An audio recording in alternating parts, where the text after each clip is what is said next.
So as long as we have a binary system, we will have transgender people and non-conforming, non-cis people. Plain and simple. They want people punished and shamed for being themselves. Puberty blockers are for cis kids and for trans kids. Hello, and thank you for joining me. It's Brandi's World.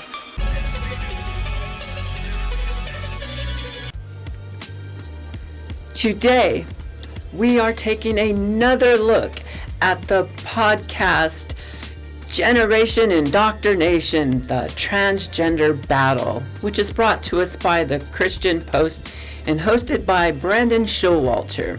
We were listening to the story in the last episode of Laura Beth Smaltz. And Laura Beth Smaltz told us the story. We didn't really have any issues with their story. It was their experience, their story.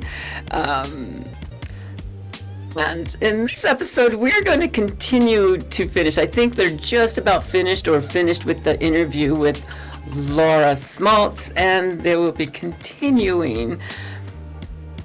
I'm not sure what else. We got a little about 11 more minutes of their podcast in this episode, which they call the finale for season 1. They talk about the finale like it's the finale for the podcast, but I know that's not true because I got a notification of another season they just released. We're on season 1. They just released season 3, so we'll get there. Okay, well, this is their first finale, I guess. Fortunately, not everyone has been so frozen with trepidation. I sat down with Jeremy Wright, a teacher in the Loudoun County Public School System in Loudoun County, Virginia, who has boldly spoken for truth. Well, about 2 years ago, I had my first transgender student in class. What was disturbing to me was how much it was encouraged and how quickly so many people were able to participate in the lie and how the kind of indoctrination around that situation came into play. Jeremy said he then... I think apparently this is a teacher that they're interviewing. And I think this teacher is seriously confusing affirmation with indoctrination. Those are not the same things. Affirmation is affirming someone who is expressing themselves. So they have a student that comes to class and expresses their gender identity. And the teacher apparently thinks that's a lie and is surprised that other students are affirming their cohorts and thinks that they're supporting a lie for some reason. Okay, well, let's hear what else they have to tell us. Started to find it troubling how cultural sways and whims seem to push more children in this direction. It became a cultural shift, and there are a lot of students that I think once they're focused on finding something that fulfills them, right? And God is not in that equation for them. This becomes an answer, and it can be misleading. And Wait, did he just say that the students either they should be filled with God? He didn't say which God, but he just said God. So a God, and then if they're not, they're filled with being trans? Is that what he's trying to say? He's trying to say God or trans? I don't get it. Let's hear what else he has to say. it can permanently destroy their body because they start going through puberty blockers and these treatments that end up rendering them infertile. And so it's not a road that I think is good for us to go down, and it's not something we should be encouraging in the school systems. Okay, they love to talk about puberty blockers, and they like to tell you that this is going to permanently damage children. It's not. That is not factually accurate. Puberty blockers slow down or stop the onset of a hormone rush that we call puberty, right?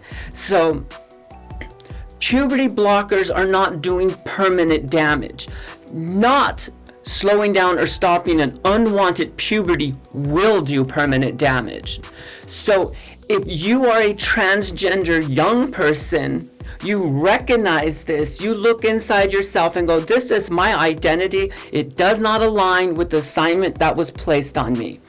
I am going to express my inner identity.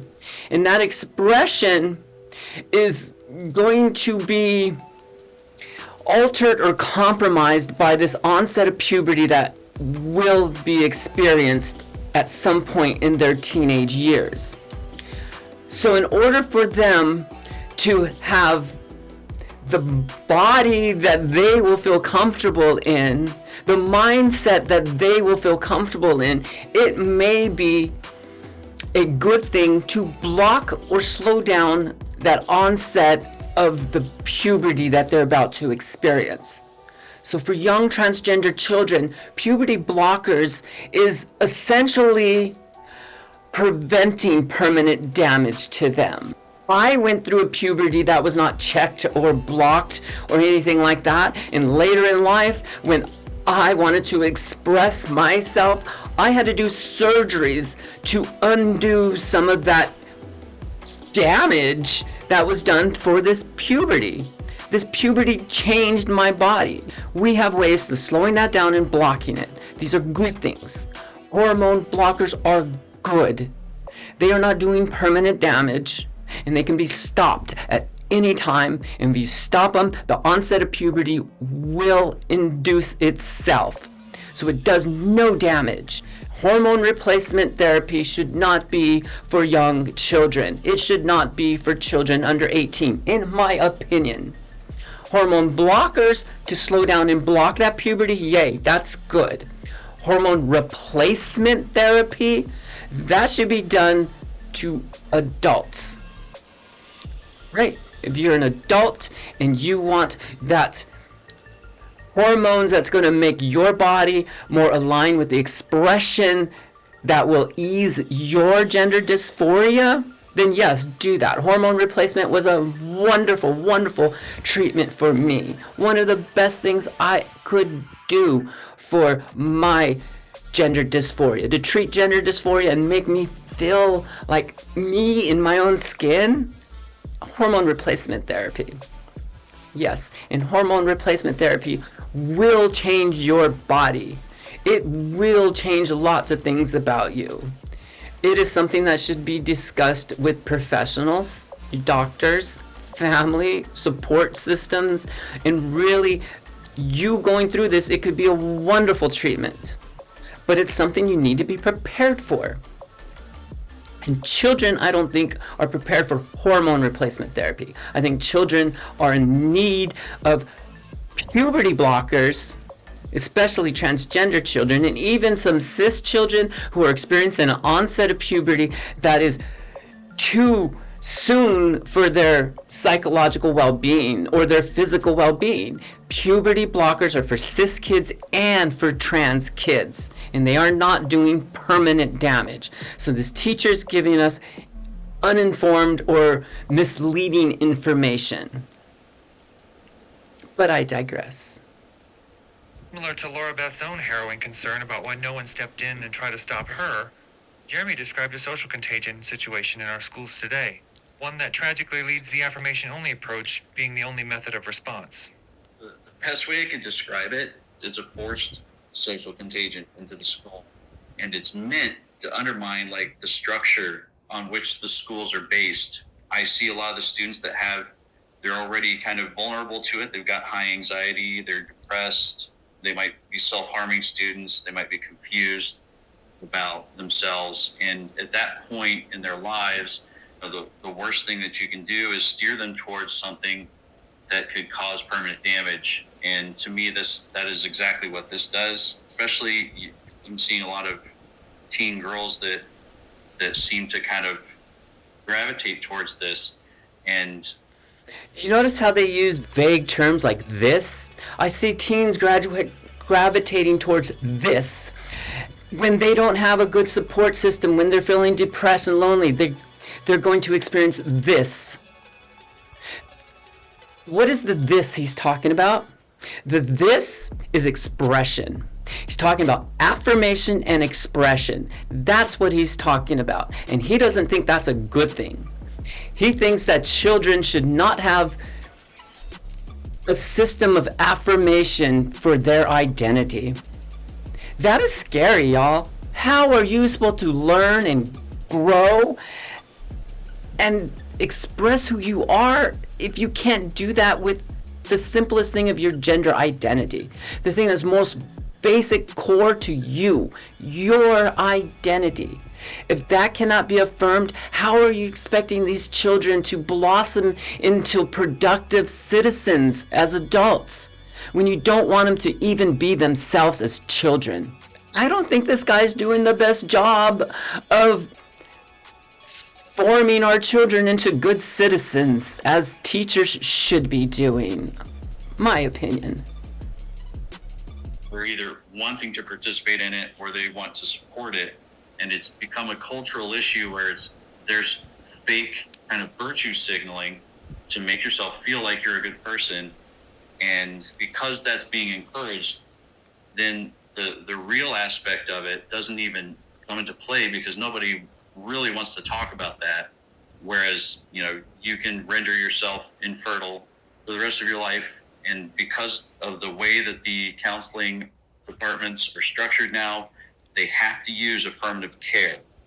So Have to use affirmative care. Like that's forced on people.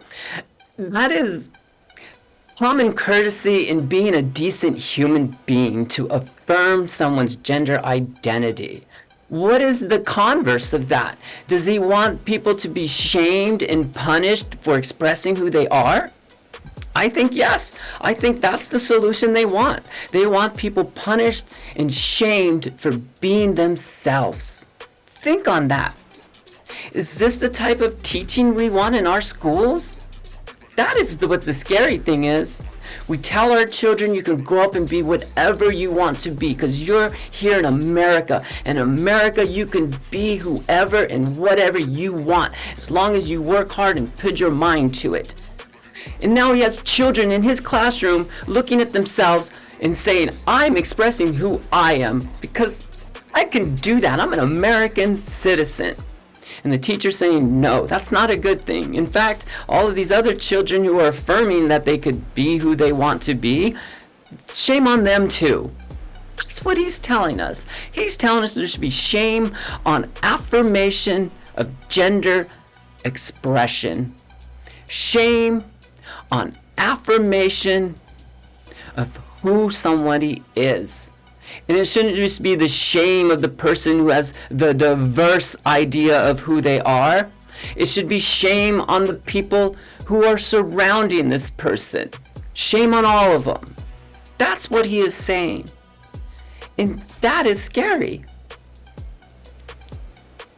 that means that it is a planned response from the counselors and the social workers. When a student states that they feel like they might be an alternative gender, even if they might be, they have to affirm that. They have to support it. They have to help them in any way to transition, and they have to keep it from their parents if the student does not want their parents to know. Why would the student not want the parents to know? Is it because the parents are going to throw them a big surprise party? We're surprise partying your gender expression, and we don't want it to be let out that it's going to be a secret surprise party. No. They're telling the school, don't tell my parents, because there's a good chance that they're going to be abused at home if their parents are aware of this information. Do you want the schools to protect children from abuse at school and at home? Or do you not care about children once they leave the school grounds? Is that the way we should treat children in our school? Is that the way the counselors and the teachers should approach the situation? Oh, you leave our school? You can be as much danger as you want because you're at home now. Is that what you want? Because that doesn't seem like a good solution. If a student comes to a counselor at a school and says, I want to share with you my gender identity and I want to express it with you and with my cohort students and with my teachers, Can I do that? I hope that counselor be like, yes, you can express who you are at this school. This is what we want and encourage. That would be a good thing at the school. And if the student then said, can you please not tell my parents, because I tried to bring it up with my parents and it got real ugly real quick, and I will either be expelled from my home, psychologically and physically abused in my home, or treated as less than human in my home if I try to express my gender identity. What if a student came to a counselor and said that? Would you imagine a scenario where a parent doesn't want their child to express who they are? And if they do, that child will face who knows what kind of punishment. Who knows what kind of punishment those parents can inflict onto that child. And if a child has the bravery to tell a student counselor, an administrator at their school, hey, can you please not share this information I'm sharing with you with my parents, because I could be in harm's way. I could be in danger. I am under threat because I cannot express who I am at home or in other parts of my life, but can I at least express it here at school?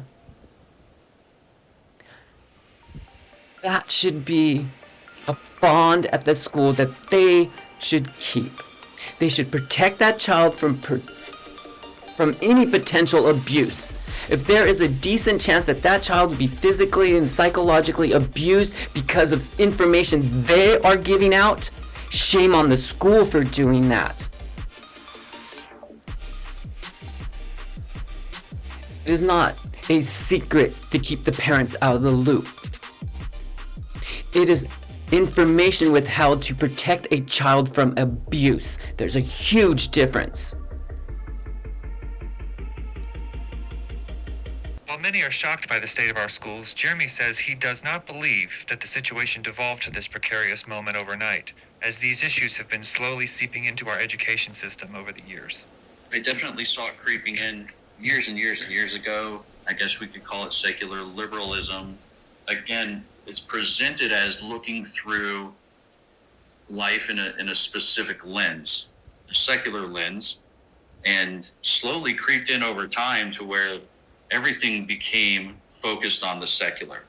They're trying to destroy the nuclear family. They're trying to take away youthful innocence from our children, and it's very destructive and it's very divisive and it's causing chaos. Wait a minute. A secular family can be a nuclear family as well. It doesn't take a religious concept to have a nuclear family. I think that's kind of misplacing blame or even the value of a nuclear family. A family should be with the loved ones you make up and structure around you to help build your life and support your life. That is your family. If your family's a nuclear family, whether it's religious or secular, it's still a nuclear family. It could be awesome or it could be scary. Either way, theistic or secular. He is conflating these things. That has nothing to do with the other. And being transgender has nothing to do with whether your family is religious or not. Your gender identity does not care what your philosophy on deities are, right? Your gender identity is within you, and you can't tap that by looking through a deity or a religious dogma. You can only investigate and look at your gender identity by looking within yourself. What else does this teacher have to tell us about students he doesn't like? Chaos indeed. This issue has become so pervasive, as we've heard already in this podcast series, that Democrats and secularists have become concerned. Indeed, this isn't just a right-wing Christian issue. You're right. Transgender is not a right-wing Christian issue. Why are they making it such an issue? It's a human issue. It's a human rights issue. We are humans fighting for the right to exist within society and have some level of normality within society. And why is a political party opposing that? That's not a good look for your political party. To isolate groups of people, especially minority groups of people, and to persecute them for existing within your society is not a good look, and it shouldn't be a political thing. You should take the politics completely out of that. Is that the only motivation you have to persecute these people is through a political bent or through a religious bent? Because you can be transgender whether you're religious or not. You can be transgender whether you're secular or not. You can be transgender whether you're Republican or not. Your gender identity is not tethered to your political views. It is not tethered to your theological bent. It is an identity within you. This conflation of gender identity as a social moray or a social just leap away from normality is false. Gender identity and gender expression are not about being diverse. It's about identifying who you are. And we all exist at some point on a spectrum of gender. Boxing gender into two binary columns, it what causes transgender and what causes non-conforming people. Because if they look inside and identify themselves, it's not always going to fit in neatly into those little boxes of gender that we have socially and culturally created. Therefore, you will always have people outside of that binary system. And to fight against that is to fight against the movement of a glacier. You can't do it. It's going to continue. There will continue to be transgender people as long as we have a system that puts everyone into a binary when it comes to gender identity. That will happen throughout time of humanity because it's a human thing. As long as humans are going to put brackets in gender identity into binary systems, we will have transgender people and we will have non-conforming, non-cis people within that system. That's the way humanity works. Many have spoken out fervently in an effort to stem the tide. Emily Curtis, who served in Bill Clinton's presidential administration, is among those taking a stand.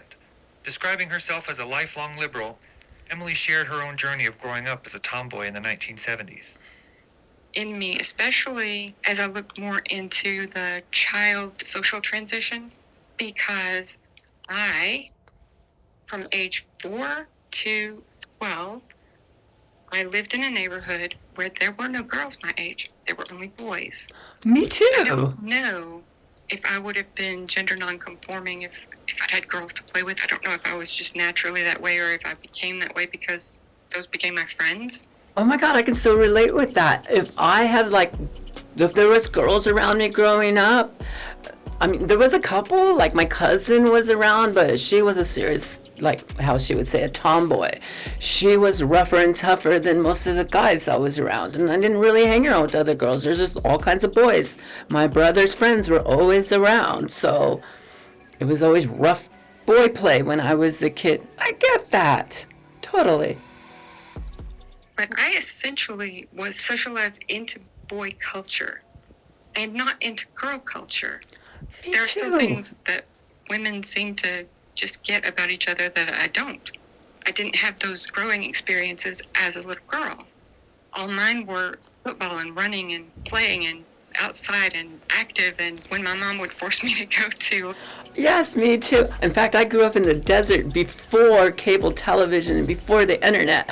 So we would go out catching lizards and snakes in the desert all the time and roughhousing and playing football. I played basketball. I played baseball. I played soccer. I ran track. I did all of the sports balls.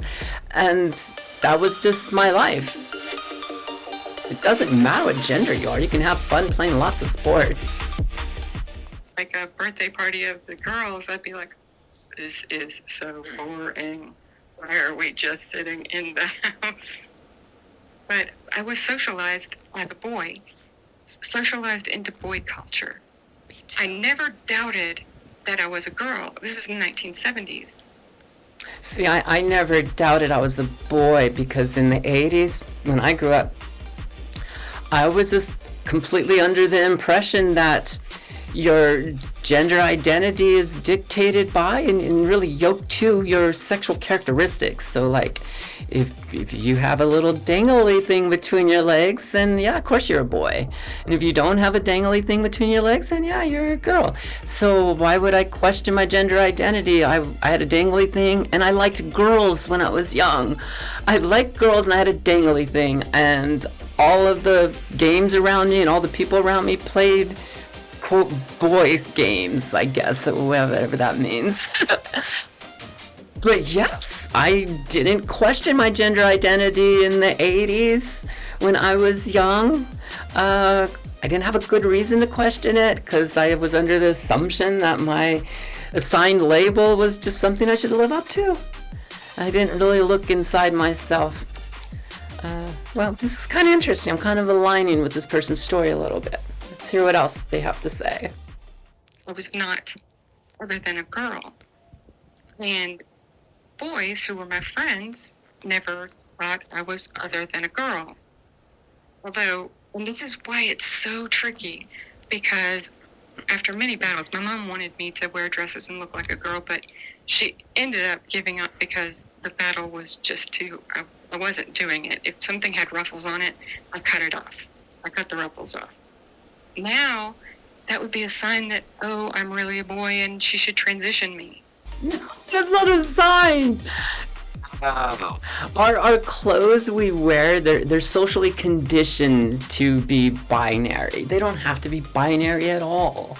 That's just a social adaptation that we do with our clothing. We just assign this style of clothes as boy, and we sign that style of clothes as girl. Oh, I'm gonna put up a picture. Look, this picture right here. Here's a picture of a little boy dressed up, and this little boy is, yes, you guessed it, it is Franklin Delano Roosevelt, FDR. This is how little boys dressed in the 20s and 30s, right? Nothing wrong with that. It is clothing. And we just put this false label on it that this is boy clothing, this is girl clothing. And yeah, so it's not that you prefer some style of clothes, therefore you feel you have to change your expression of gender all of a sudden. No, not necessarily. Like all of those things. I didn't like girl toys because my friends were boys. We played with trucks and we built forts and we had, sand lots. That's what I did. That was what was fun to me. And that would be a sign. They would use that as an excuse to set me on the path to absolute confusion. Things today have, of course, changed. People are accepting narratives without question as children get sucked into the abyss. Many times. So, yes, into the transgender abyss, which means affirmation and support. So, the abyss is expressing yourself with support and affirmation. Ugh. Apparently, that's scary to people. The assumption is that someone is gatekeeping and looking out for these kids. But as we've explored in this series, that's simply not the case. Emily said this predisposition prevails on the American left. There's a thing on the left, though, where we tend to want to trust experts. So a lot of the conversations I've had have been like, well, but, somebody is making sure this is the right thing. Somebody is evaluating this child. Somebody is making sure this is the right thing. Hey, wasn't this like the plot to Catcher in the Rye? Isn't it like trying, like children growing up into their adulthood, there should be a gatekeeper that sorts them out the way they should be? I don't know. I'm not a literal expert, so somebody tell me in the comments. But that sounds like Catcher in the Rye. And it's not my business. And when I do get through a little bit to say, no, nobody is making sure this is the right thing. Here, let me show you. It's like they don't want to believe it. It's like they can't wrap their minds around this. The other irony of the modern gender movement is that kids who exhibit interests that may be atypical for their sex, or they appear a little bit like the opposite. For their sex. Did you hear that little twist there? Sex and gender, not the same thing. No, you cannot align your sex because of your gender. You cannot align your gender because of your sex. Those are separate. And yeah, so they like to do that though. They like to conflate sex with gender. And if you're not aware, it can be confusing. You go, oh, they make a solid point there. That's different. But they're talking about sex and not gender. So, okay. The sex are suddenly pigeonholed as trans, something that Emily said flies in the face of what many on the left have tried to do with gender historically. If the boy likes pink and he doesn't like to play with trucks and he'd rather have long hair, this is being seen as evidence, firm evidence that this is really a girl. Oh, no. Oh, no. It's firm evidence that that kid likes that color. That kid likes that toy.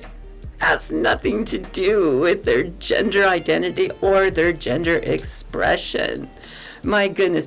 Do you realize in our culture, in our society, back in like the 19th century, so like the 18th, 19th century, red was pretty much a masculine color, and pink was a masculine color for boys because it's a faded red, right? That was also masculine. You would see the man would have the red, and his boy, if they wanted to be manly, would have the pink, a lighter shade of the manly red. And this thing about blue being boys and pink being girls, that came about when the technology to produce mass quantities of colors like blue. Think about it. If you're painting and you don't have a local Walmart right there or a paint store filled with all these different colors of paint, where do you get paint to paint your barn or your house? Most of it was made up homemade, and you can make colors with dyes like reds and stuff like that. That was easy. But to get a true good blue, that took some chemistry, and it took DuPont to revolutionize the way to make pigment into paint. And when they made these brilliant blues that they could sell commercially, suddenly blue got into a lot of fabric. Blue became everywhere into the subject, and now, because in our society, especially in the theological versions of our society, theology values those boys more often than the girls. Read your holy books, it really does. And those boys will now get the fancier new trends of colors that is new in blue. And then their pinks that they were wearing were pushed off to the girls. And that's how you get pink and blue, is because of the technology. So, yeah, boys with blue and girls with pink is completely arbitrary. It's something that we just assign to sell clothing, basically. But I digress.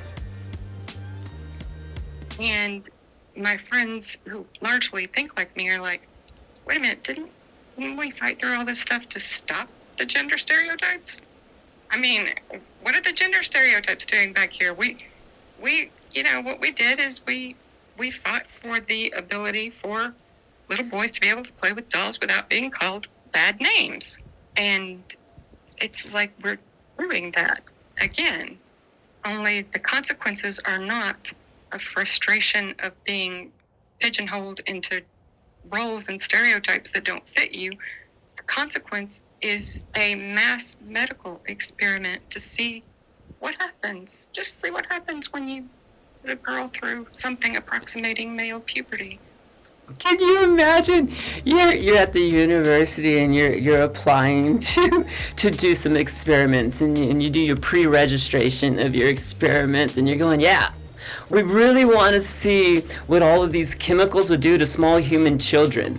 I know, because we can't experiment like that on monkeys or mice or any other lab test things. We can't do that. We want to do it on humans right away.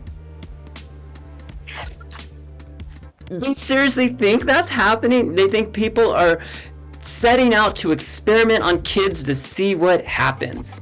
That is quite the story you're telling each other. It's not happening. Here's another way to look at it.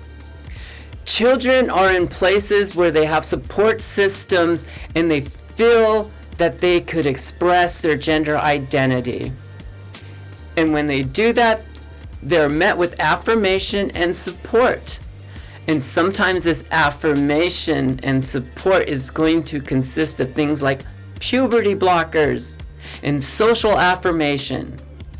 Two things that children should get or could get when they are young teenagers, before 18. Before 18, social affirmation does not do any physical damage to them at all, right? It is affirming who they are and supporting them.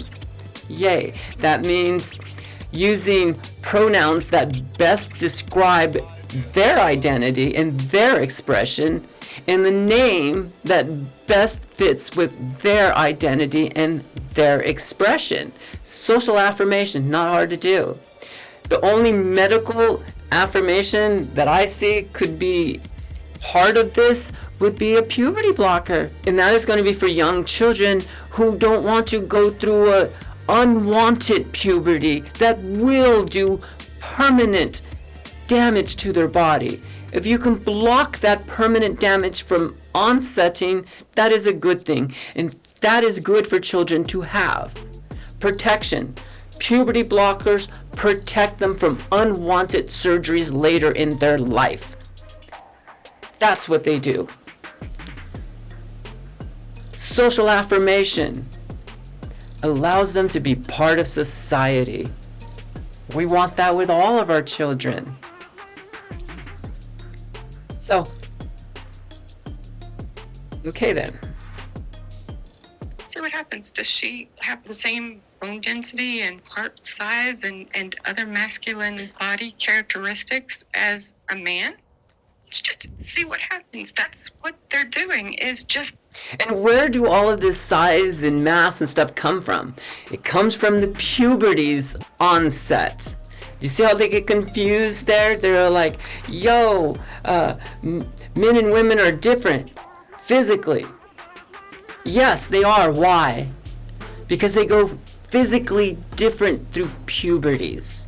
And that's why puberty blockers are good for transgender people. They don't have to go through that puberty that is going to change their bodies in ways they don't want it to be changed.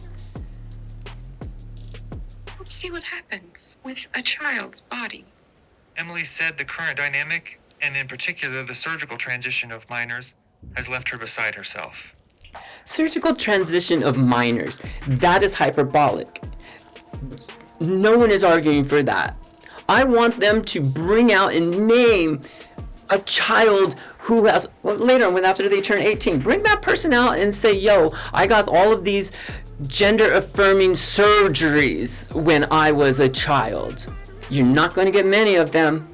And if you do find them, that's going to be an interesting, unique case. And they're probably going to have a unique support system with their family and their family doctors.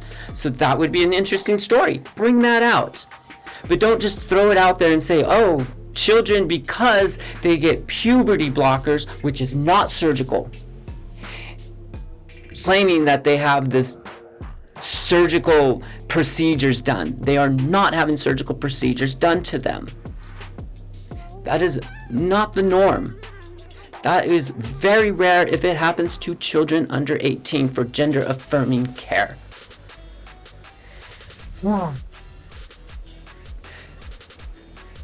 Please, Brandon, do a little more research on that and quit saying this surgical thing about children. We're in the same corner with that. Children shouldn't be having those surgeries. We looked into it. They're not. Look into it. Fury, absolute rage, absolute fury. I don't have enough words to express rage, outrage, fury that someone would tell the child to have her body cut, surgically mutilated. I know the mutilation word is harsh, and I don't want anyone to feel hurt by the word, but a surgeon is mutilating a child for money, knowing that that child does not have the ability to consent. Name that child. You're just telling stories that you heard third person about someone else hearing something about a child having a surgery. You're trying to stop affirmation and care that can be given to these children because you're throwing out something scary like surgery on little children, mutilating their bodies.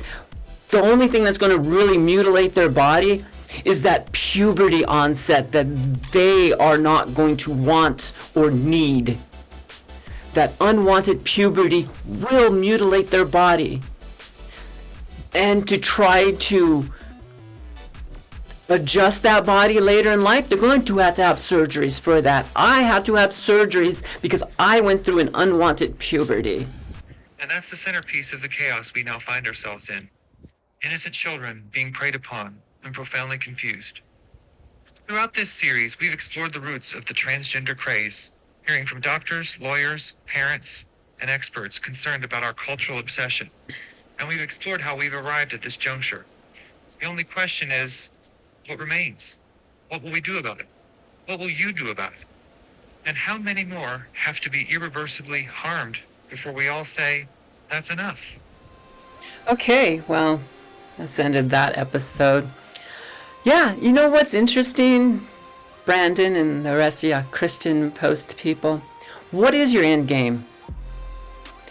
Let's say everything that you want to happen happens. Does that mean that there's no such thing as transgender children anymore?